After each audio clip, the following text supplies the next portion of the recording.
ಓಂ ಶಿವಂ ಗುರುಭ್ಯೋ ನಮಃ.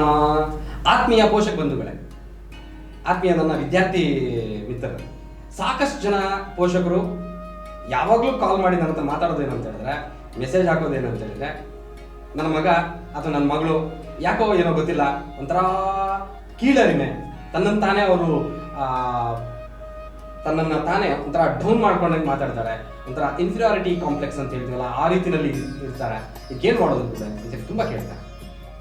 ಆದರೆ ನಾನು ನಿಮಗೆ ಯಾವಾಗಲೂ ಹೇಳ್ತಿರ್ತೀನಿ ಪೋಷಕರೇ, ನೀವು ಗಮನಿಸ್ಕೊಳ್ಳಿ, ಮಕ್ಕಳಲ್ಲಿ ಕೀಳರಿಮೆ ಬರಲಿಕ್ಕೆ ಕಾರಣ ಆ ಮಗು ಗರ್ಭದಲ್ಲಿದ್ದಾಗ ತಾಯಿ ಏನಾದರೂ ಭಯಪಟ್ಟಿದ್ರೆ ಅಥವಾ ತಾಯಿ ಏನಾದರೂ ಈ ರೀತಿಯ ಕೀಳರಿಮೆ ಭಾವನೆಯಲ್ಲಿ ಇದ್ದರೆ ಅದು ಖಂಡಿತ ತನ್ನ ಮಗುಗೆ ಅದು ಟ್ರಾನ್ಸ್ಫರ್ ಆಗಿದೆ.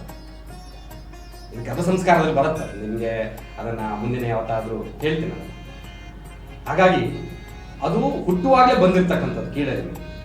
ಎರಡನೇದು, ಆ ಮಗು ಅಥವಾ ಆ ವಿದ್ಯಾರ್ಥಿ ಪ್ರಯತ್ನ ಪಟ್ಟು ಪಟ್ಟು ಪಟ್ಟು ಪಟ್ಟು ಪಟ್ಟು ಪ್ರತಿ ಸರಿ ಸೋಲು ಬಂದಾಗ ಆ ಮಗುಗೆ ಅನ್ಸ್ಬಿಡುತ್ತೆ, ನನ್ನಲ್ಲಿ ಆಗಲ್ಲ, ನನ್ನಲ್ಲಿ ಸಾಧ್ಯ ಇಲ್ಲ ಅಂತೇಳಿ ತನ್ನ ಮೇಲೆ ತನಗೆ ಒಂದು ಕೀಳರಿಮೆ ಬರ್ಲಿಕ್ಕೆ ಸ್ಟಾರ್ಟ್. ಇನ್ನು ಮೂರನೇದು, ಪೇರೆಂಟ್ಸ್ಗಳು ಅಥವಾ ಪೋಷಕರು ಇವರೆಲ್ಲರೂ ಸಹ ಆ ಮಗುಗೆ ನಿನ್ನ ಹತ್ರ ಏನು ಸಾಧ್ಯ ಇಲ್ಲ, ನೀನು ದಡ್ಡ, ನೀನು ಸದಾ ದಡ್ಡ, ಹಾಗೆ ಹೀಗೆ ಅಂತೇಳಿ ಯಾವಾಗಲೂ ಆ ಮಗುಗೆ ಏನಾದ್ರು ಹೇಳ್ತಾ ಇದ್ರೆ ಆ ಮಗುವಿಗೆ ಅದು ಸಬ್ ಕಾನ್ಶಿಯಸ್ ಮೈಂಡ್ ಅಲ್ಲಿ ಬೇಗ ಕನೆಕ್ಟ್ ಆಗ್ಬಿಡುತ್ತೆ. ಹಾಗಾಗಿ ಆ ಮಗು ಅದನ್ನ ಡಿಸೈಡ್ ಮಾಡ್ಬಿಡುತ್ತೆ, ಎಸ್ ನಾನು ನನ್ನಲ್ಲಿ ಕೀಳರಿಮೆ ಇದೆ, ನನ್ನಲ್ಲಿ ಸಾಧ್ಯ ಇಲ್ಲ ಅಂತ ಹೇಳುವಂಥದ್ದು ಅದು ಸತ್ಯ ಅಂತೇಳಿ ಭಾವಿಸ್ಲಿಕ್ಕೆ ಪ್ರಾರಂಭ ಮಾಡುತ್ತೆ. ಹಾಗೆ ಇದಕ್ಕೇನು ಮಾಡೋದು? ವಿಶೇಷವಾಗಿರ್ತಕ್ಕಂಥ ಒಂದು ಮಂತ್ರ ನಿಮಗೆ ಕೊಡ್ತೀನಿ. ಆ ಮಗು ಹೇಳಿದ್ರೆ ಸಾಕು, ಆ ಕೀಳರಿಮೆ ಹೋಗುತ್ತೆ.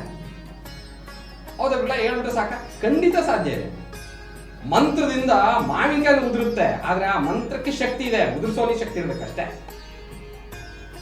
ಹಾಗಾದ್ರೆ ನೀವು ನಂಬಲಿಕ್ಕೆ ಅಸಾಧ್ಯ, ವಿಷ್ಣು ಸಹಸ್ರನಾಮದಲ್ಲಿ ಒಂದು ವಿಶೇಷವಾಗಿರ್ತಕ್ಕಂಥ ಒಂದು ಮಂತ್ರ ಇದೆ, ಪರ್ಟಿಕ್ಯುಲರ್ಲಿ ಕೀಳರಿಮೆಗೆ ಮಂತ್ರ.